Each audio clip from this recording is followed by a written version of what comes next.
welcome back to Jason Unleashed. Happy Monday. How's it going? Of course, I'm your host, Jason Carter. Thank you so much for being here with me today. Glad to have you. Glad to see you. I hope you had a great weekend. It's a brand new week, and that means a whole new week of exciting guests. And today, my guest is host, producer, podcaster, and just all-around badass, Naz Perez. This young woman is probably one of the hardest working people I know, and she is an incredible talent. She has so much to give. She's done so much. So let's bring her in and get to know her and get her story, because it's truly interesting and it's super remarkable. Let me go find her. Hey, everyone.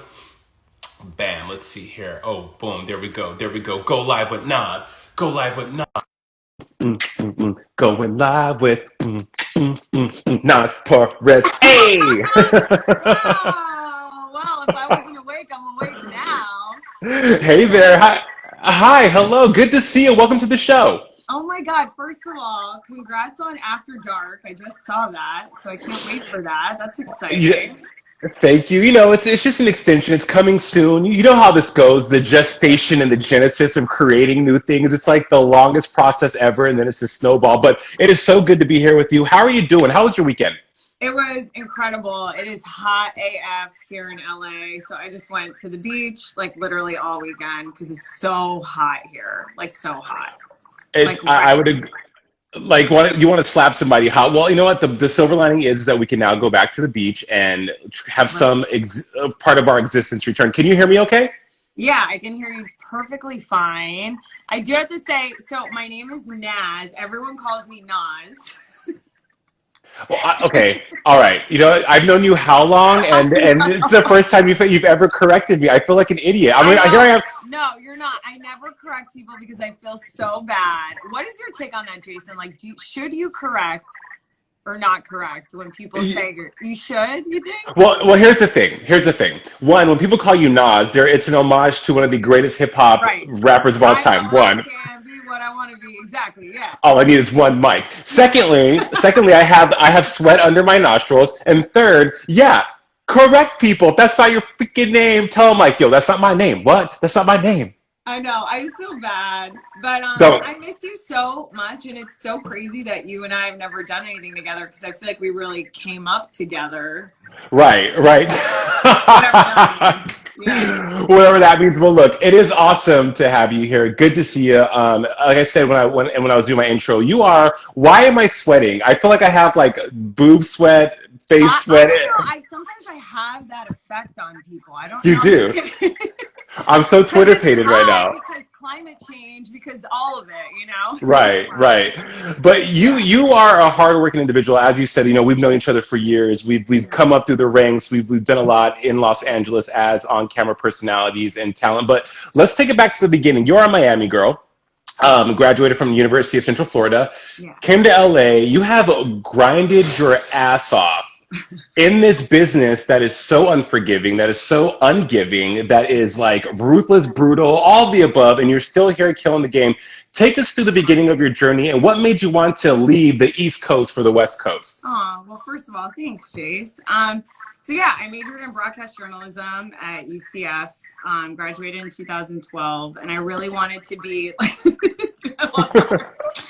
I really wanted to go into sports. I really wanted to be a sideline reporter. I looked up to like Doris Burke a lot. And I was like working for the NBA and Tennis Channel on Fox Sports Florida. I really pimped myself out when it came to internships in college. What you have to do. Right, exactly. Just to see if it was like something I wanted. And I know that we've come such a long way, but in 2012, I was just like, I don't know if I want to go into sports as a woman. And that sounds so sad to even say it out loud. I was just like, I remember watching a woman pronounce an athlete's name wrong, and like all the guys in the truck just sort of like hammer her in on it. And I was like, I don't know if I want to do this. And I was watching True Hollywood Story in my dorm in college, and Juliana Rancic came on. And I was like, I want to move to LA. I want to do entertainment. I love sports, but like I really want to do entertainment. And so, so then I moved to LA in 2012. I got an internship at Ellen, and then the rest was like history from there. Right. It's so funny you mentioned being a woman in sports, because like Erin Andrews and so many women that, you know, that work on the sidelines in a male-dominated field, Carrie Champion, Jamil Hill, always talk about the instances where they've had several men really come after them for not being of the culture, right? For not, and that scares them because speaking of women in sports, yeah, I find women anchors and women who are able to tackle that genre fascinating. I would oh my rather gosh. watch them. I would rather watch them than watch any other dude because there's something so unique and something so powerful about women handling business in such a vicious male-dominated arena. So good for you for wanting to go that lane. Yeah, it was yeah, exactly like you're saying. It's very unforgiving. I had the privilege of actually having Jameel Hill as a professor in college. So she's like a mentor of mine, somewhat of a friend of mine. So I really looked up to her. But yeah, I think it's important to just go with your gut, you know, especially when it comes to work. You know this, like passion. If you're not waking up every day, you're not like super stoked about it. And I had like sort of this like anxiety towards it. But yeah, I totally look up to like the Lisa Salters, the Doris Burks of the world, Jameel Hills. But I was like, I want to go in entertainment. So that's kind of like how I decided right before I graduated. Well, it's interesting you going into entertainment because when I met you, I think it was at I had seen you before, and really? you yeah. And here's the thing too is that entertainment is always littered with the all-American girl, right? It's littered with the blonde-haired, blue-eyed, which there's plenty of space and plenty of room for those women to be celebrated. But you don't see a Latina or a brunette or a woman of color, if you will, that is like doing it in that lane in entertainment. And we've seen it seldomly, but not in the way it's been as of late. For you to say, "Hey, I want to go into entertainment," was that daunting as well? Because there wasn't many women on TV that looked like you. Yeah, what's interesting? I'm learning a lot about this now. And I think a reason why I gravitated towards Juliana and that True Hollywood Story that I was watching that I told you about was because in the True Hollywood Story, they showed her big Italian family and this like Italian wedding. So maybe just by you saying that, maybe I just felt like, oh, this is someone who's, not like the categorical, anchor host. But I'm also learning now where it's like, yeah, my last name's Perez, but I also do benefit from white privilege. I that we've talked about this before. Like I felt like sometimes I've gotten hosting jobs because I'm ethically ambiguous. Sure. And like now through this whole incredible Black Lives Movement resurgence as of this year, it's just, I've kind of sort of taken a step back and been like, wow, like I probably have maybe benefited from that. But yeah, it is interesting. There's two folds, right? Like that's one side of it. The other side of it is like, I don't really know of any big Latina hosts that I actually look up to. Like for me, it was like Kat Seiler, Juliana, Robin Roberts, Oprah, Gail. Yeah. Like there weren't any like names even today, Right. Yeah. Right. 100%. Well, I mean, and the beauty of what's happening now, the movement and, the phrase that people are coining, it's a movement, not a moment. Or sorry, it's not a moment, it's a movement. Yeah. I think we're gonna see a bigger uprising, a bigger birth, more doors open, more lanes busted open for those people. I mean, it's inevitable. I want to say hello to everyone watching right now. Emil Ennis Jr., Sade, Ashley, all kinds of cool people watching. Good stuff. So, okay, you come to LA. I love you, Emil. You come to LA. You get internships at some pretty cool places. When was that one moment where you're thinking, okay, I can actually do this? Because I think a lot of us, LA is full of prom kings and prom queens who leave whatever town they're in Midwest parts of the country, wherever they go, to come to LA to make it, right? And when you get here, when you arrive here, you're bright-eyed and bushy-tailed, but then you have a real reality check that, hey, it's not going to be that easy. When were some of those moments in your career where you thought, okay, hey, I can do this? How do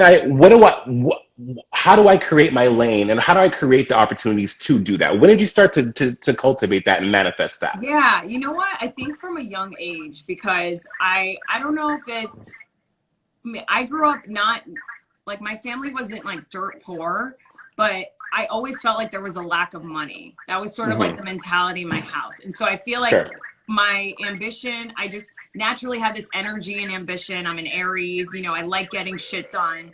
It like makes me feel good. But on top of that, I just always felt like there was like this lack of money and resources. And I grew up in Boca Raton, Florida, which is a pretty like affluent community. So being like the poorest person in a rich neighborhood, like you sort of look around and you're like, damn, everyone's like living so nice. Like all my neighbors had like Lay's chips. My mom bought like the generic version. I'm like, what's it like eating real food? Same, right. So when I came to LA, it was just always like, it was sort of like an ultimatum in my head. I was like, I gotta make it. Like I you know, it's that American dream. It's the individualism that we all buy into.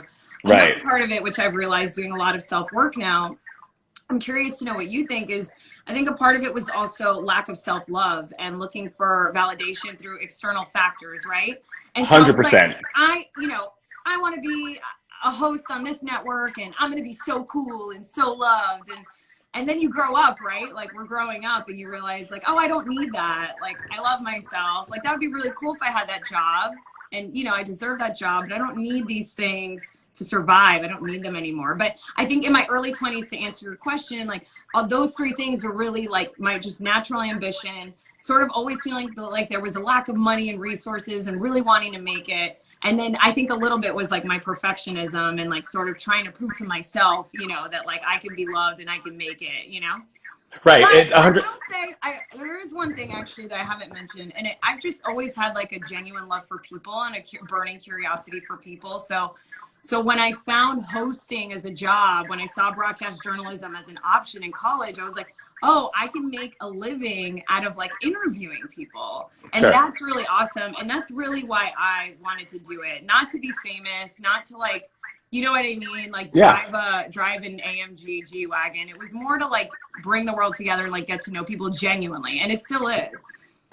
Well, I mean, that shows in your work, and we're going to get to one of the things that makes you so unique is in your brand, because I want to talk about Heartbroken Anonymous in just a few, but you've done so much. I mean, in conversations I've had with other people in the industry and friends that we both know and other hosts, like they look to you and they think, wow, what a hustler. Wow, she is someone who creates her own opportunities. Because I think a lot of people also come to Los Angeles, Naz, and they're like, let me get an agent, let me get someone who's going to facilitate all this work, and let me just be ready, you know, and just be like, okay, I'm waiting for that email, that call, but not really knowing that you have that. It doesn't work that way. No. I mean, we're all guilty of it. I was guilty of it. And when I first started out, you know, like thinking I'm finally represented, someone sees, as you pointed, they validated my talent before, because I was waiting for them to do that. And again, waiting for them to also provide me with opportunity. And you were waiting a long time. There's months where you're waiting.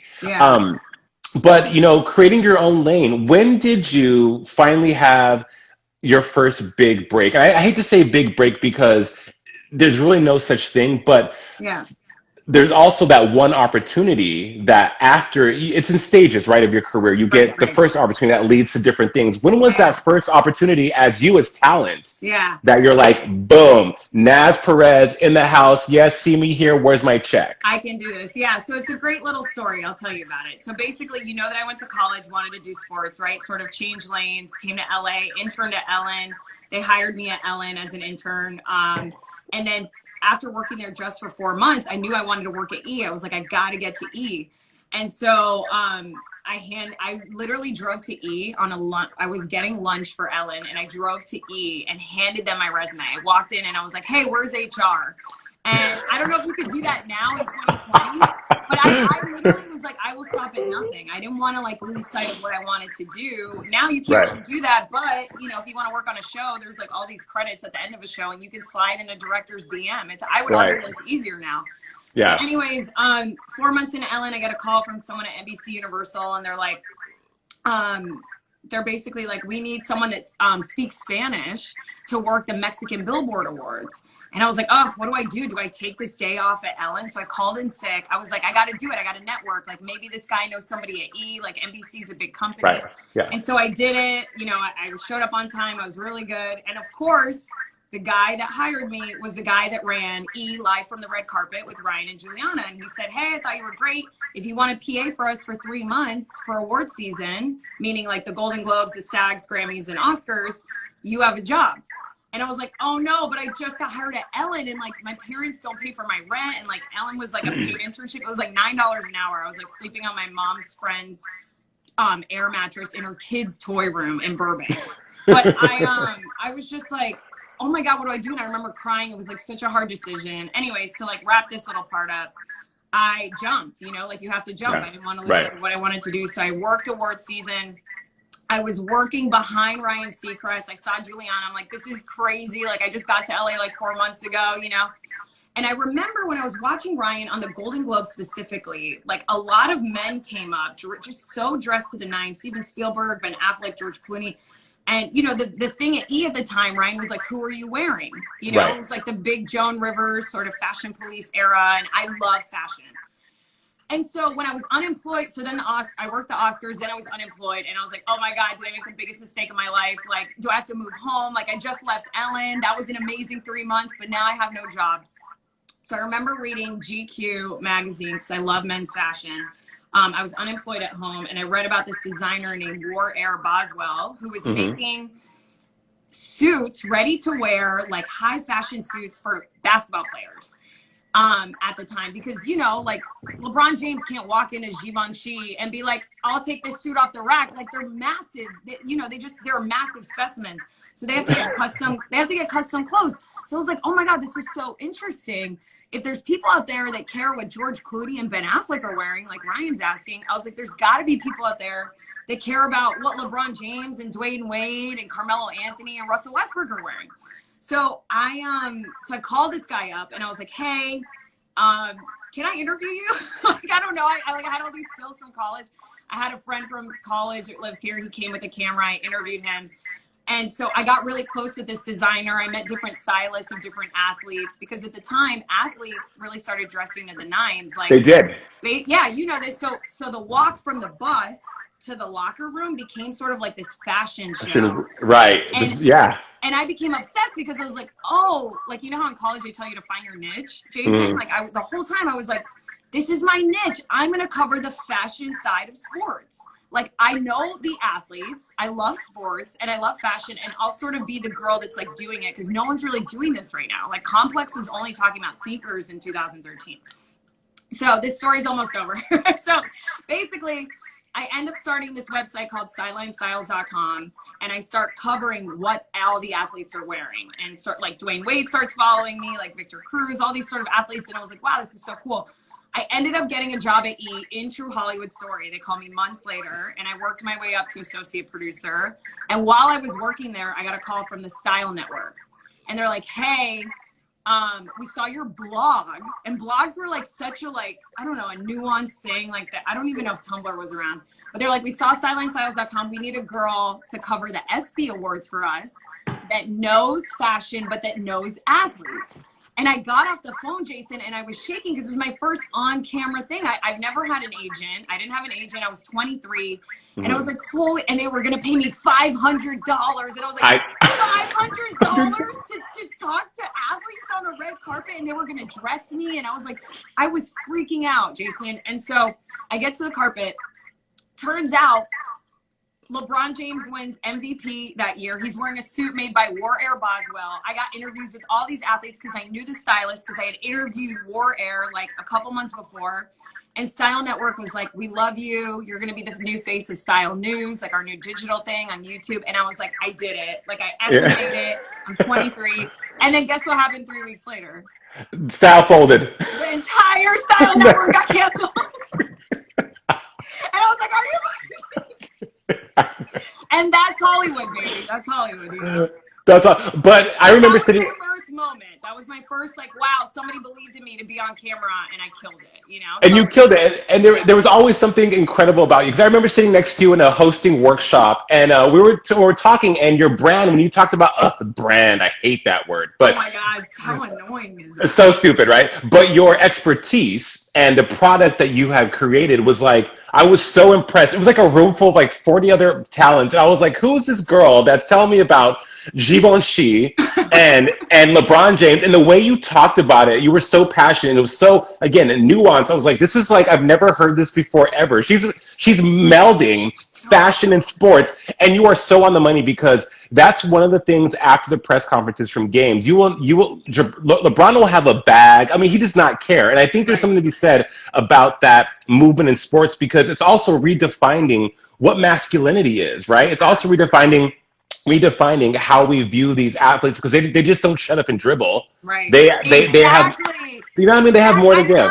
Oh my God, when that was set, I love LeBron, and like thanks to LeBron, everyone who's listening, you can actually vote at Dodger Stadium this November, so please get out and vote. But that was like all LeBron, and I was like, oh, the woman that told him to shut up and dribble, like Laura Ingraham, yeah, literally doing so much for the world, you know. But anyways, yeah.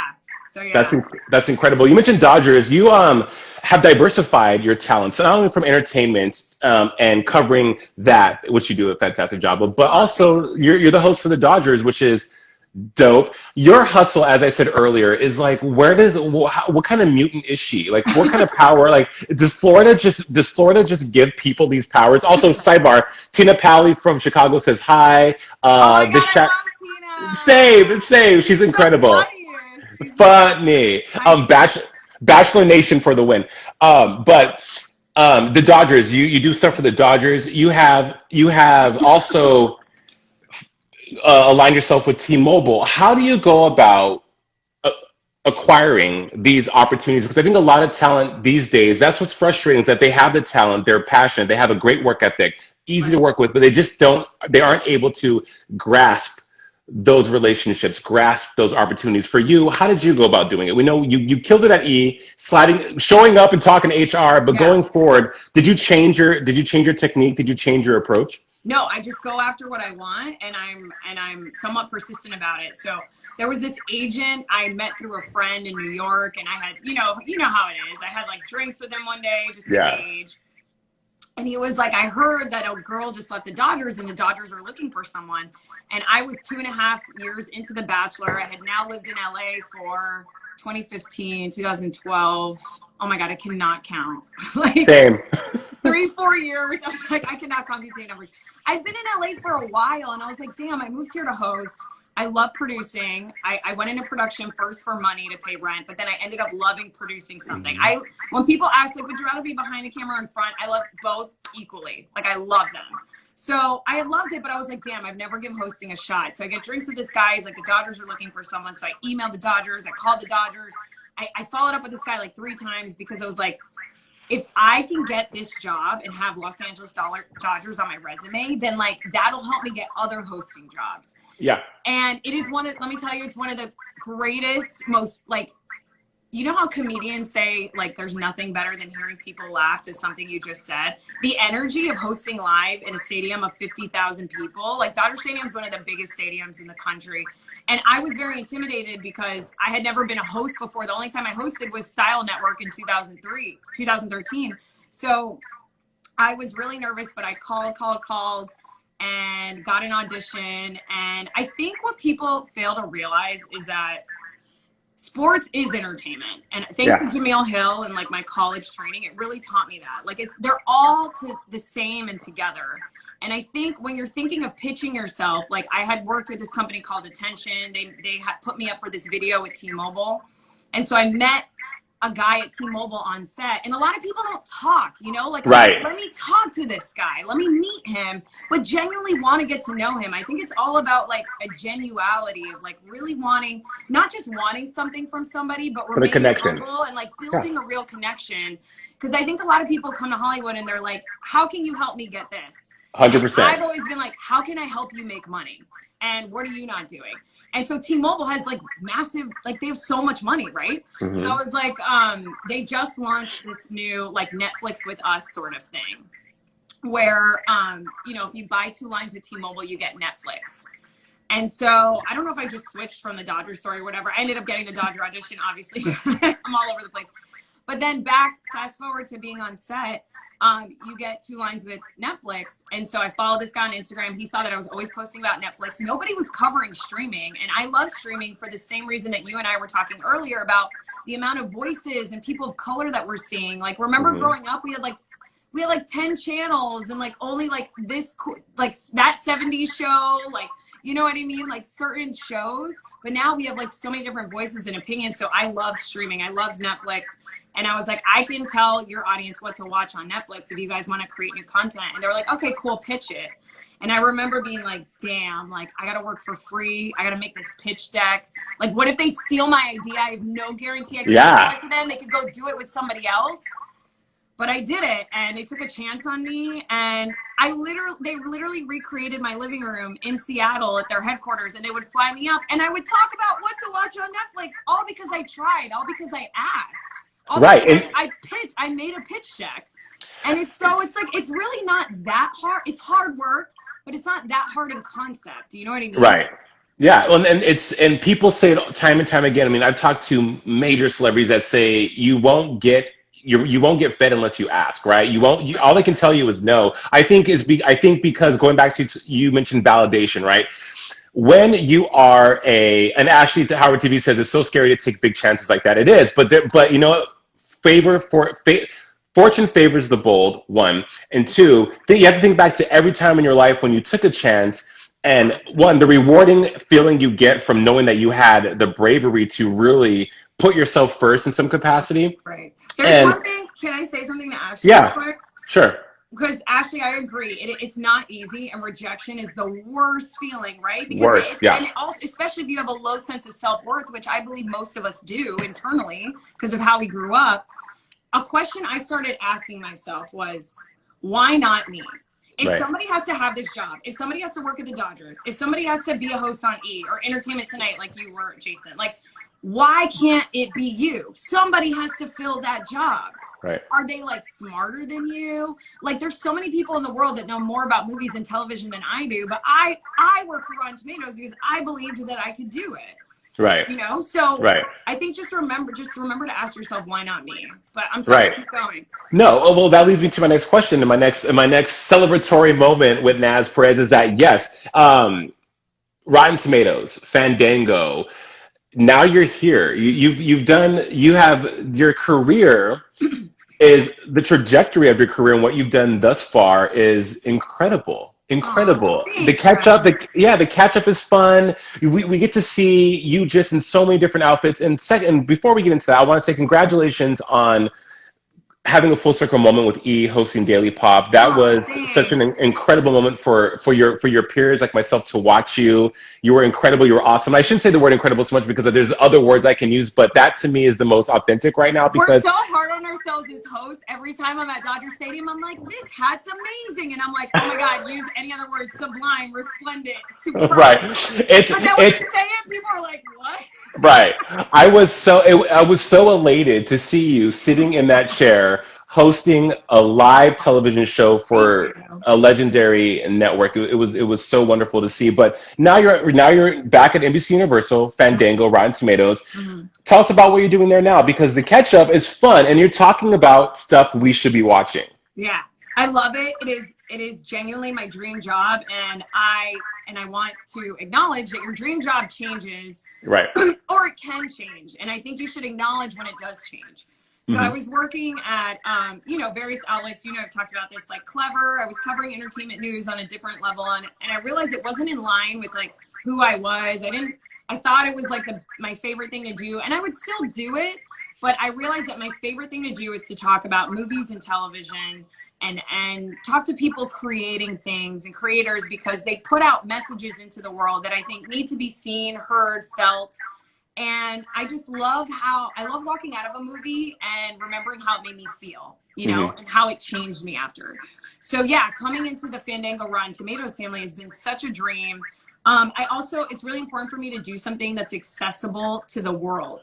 So when I talk about a show that a lot of people haven't heard about, and I break it down in a way where like, I know my brother could understand it and my mom could understand it and my friend could understand it. It like actually makes me feel so good on the inside. Do you know what I mean? Like I feel like I'm like, hey, like you guys should check this out. Like if you like this, you would love this. And it's just that because I feel that in the background, there has to be some sort of intrinsic motivation for me to do something. So if I'm like breaking something down for the greater good, I know it's not like saving lives, right? Telling people about a show, but it really does. Like it's really important for me to get the message out for content and stuff. So I love the catch up. I host the catch up. I host this show called Binge Guide. So there's so much stuff to watch now. And there's like an endless sea of like streaming options. So RottenTomatoes.com is an easy one place to go where you can like just see what critics are saying, what fans are saying, decide what you want to watch. And I love that I get to like tell people the video version of what the website says, you know? Yeah. First of all, congrats on using the word intrinsic. That's one of my favorite words. And secondly, Sade Spence, hey Sade, love her as well. And says Naz kills it, love her movie coverage. Miss running into you at junkets, boo. Oh, Yeah. I know. Yeah. I miss interviewing. Interviewing is my favorite thing, so I miss it so much. Yeah. Depth.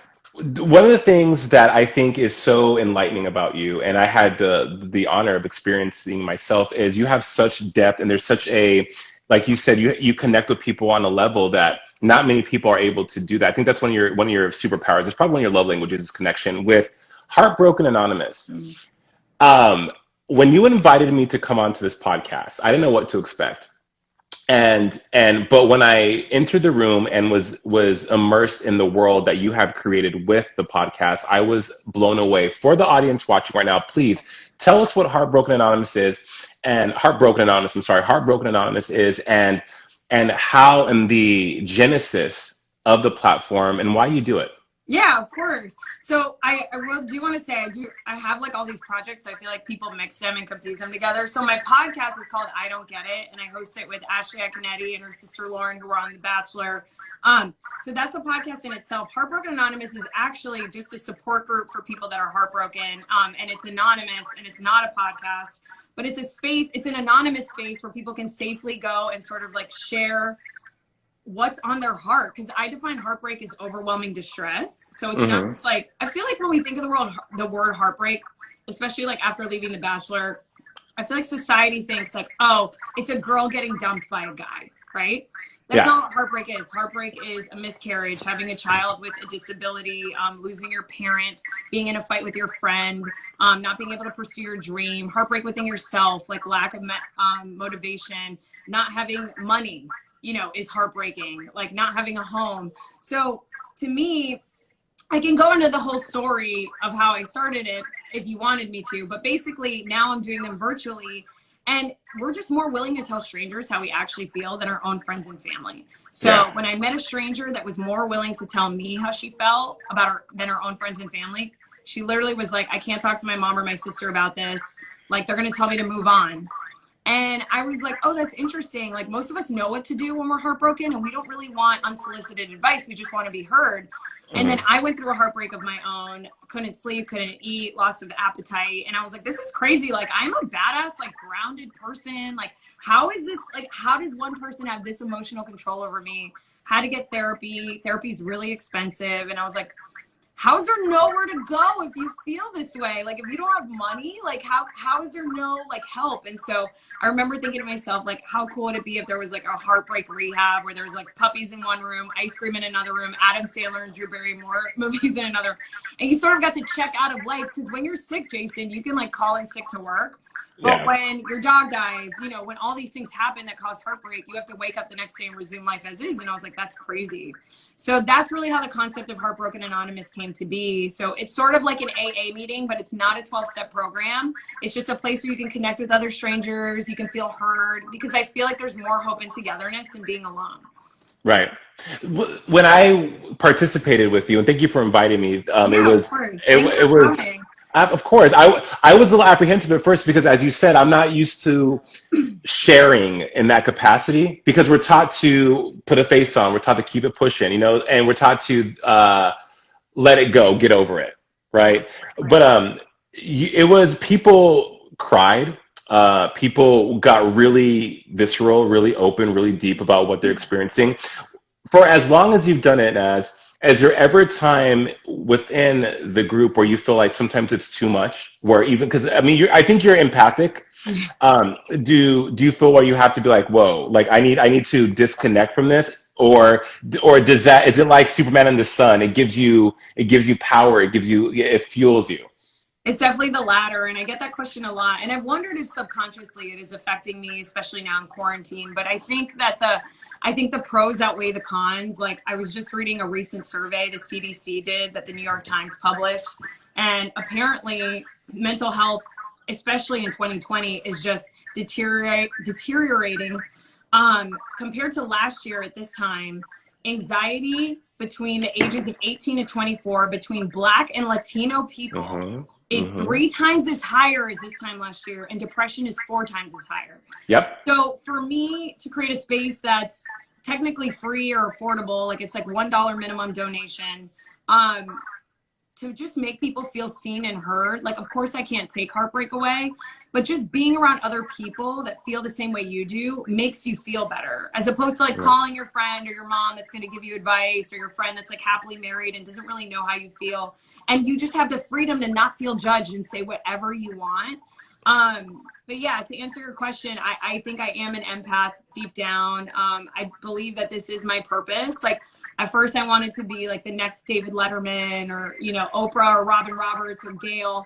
And I still want that for myself, but if that never happens, it's okay, because I have Heartbroken Anonymous, and I know that like this is my purpose now.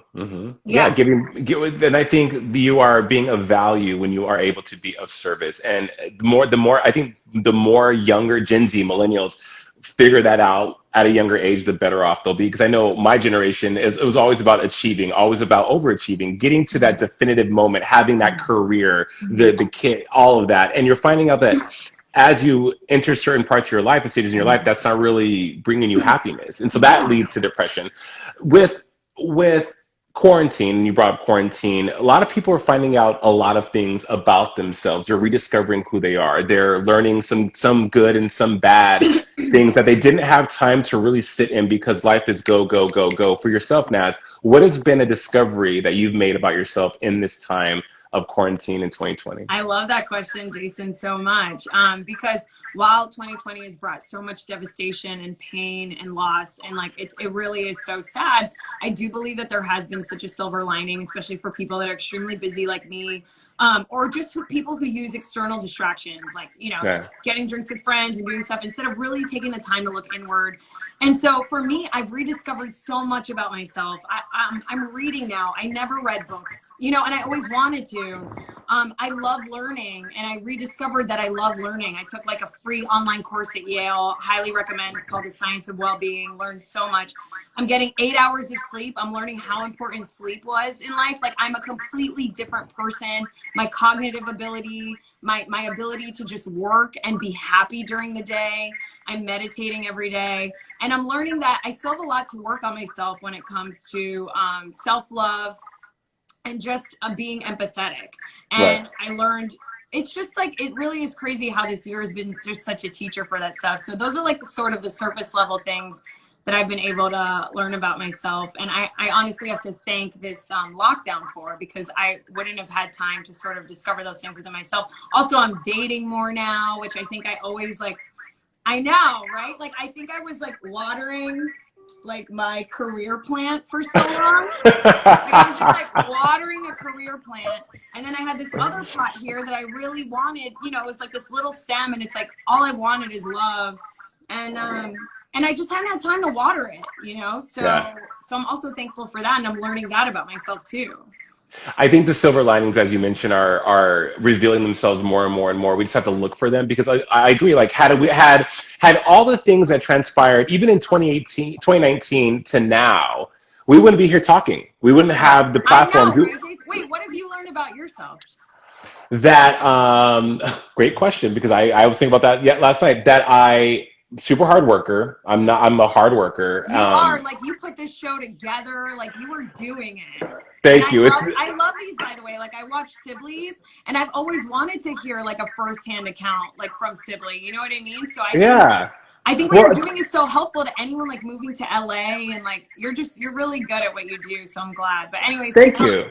Well, you know, it's because I've always wanted to talk to people too, and I feel that in LA, conversations, had we not been in quarantine, had we not all been affected by this, I think the conversations you have with people wouldn't have been as authentic, because their mindset's different. We've all had things taken away from us, right? We've all been forced to survive in this unheard of, unprecedented time, so it makes people more real. They don't have a choice but to be real. So I've also learned that I'm hyper patient. Like, the patience I possess is wow. But you know, those are things that have always been there. Like I said, we're mutants, we have powers. So that I think that's like one of the most important qualities to have, which I don't really possess. It's like a big flaw of mine. So You do. My mom's an Aries, and she's super patient. I just think Oh, wow. that it's just you have to. It's like a muscle. You just have to flex it, right? You have to like work it out, but it's all there. But Yeah. just like it's been really good to slow down and figure out what's important. But what's important, right, for you? If someone came up to Naz and said, "Naz, tell me who you are. Yeah. What does Naz stand for?" What would you tell them? What is your elevator pitch? I love that. The first word that comes to my head is empathy, but Walt Whitman has this incredible quote, which I just want to share because I feel like the world feels very divisive when I walk outside.